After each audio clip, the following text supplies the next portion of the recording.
Hello and welcome to Logic ERP. Subscribe to our YouTube channel and press the bell icon to stay updated with the latest videos. In this video, we'll learn how to apply and manage freight charges in a sale order in Logic ERP. Let's get started. Head to the Sales Order module. Enter the party name. Then, go to the Item Details window. In the Item Detail grid, you can view the tax-related fields. To enable these fields, go to Setup Column Attributes and tick to enable the required tax columns accordingly. Now, proceed with transacting the item. Go to the Other Details section. You can define freight charges in the Other Value 1 field. To enable this field, go to the header window and click on Configuration. Open Column Locks. By selecting the checkbox, you can enable the Other Value 1 field.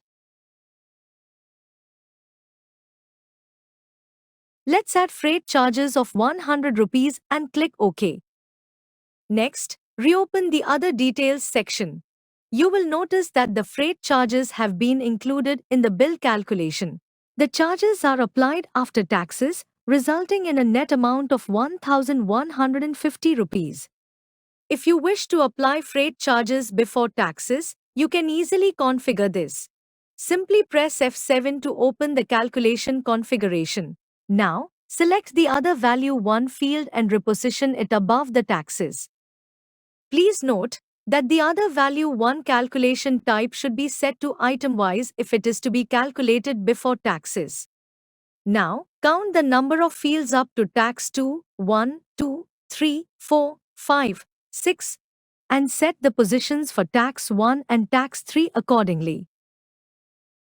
Please note that when the calculation mode is configured on this screen by pressing F7, it applies only to the current sale order. Now, go to the Other Details section. You will observe that the freight charges are now applied before taxes, resulting in a net amount of 1,155 rupees. If you wish to change the freight calculation for the entire configuration, go to Configuration in the header section. Under the calculation mode, you can specify whether the freight charges should be applied before or after taxes, or configure any additional calculation adjustments as required. So, this is how you can apply and manage freight charges in a sale order. I hope this video was helpful. Thanks for watching. Like, share and subscribe.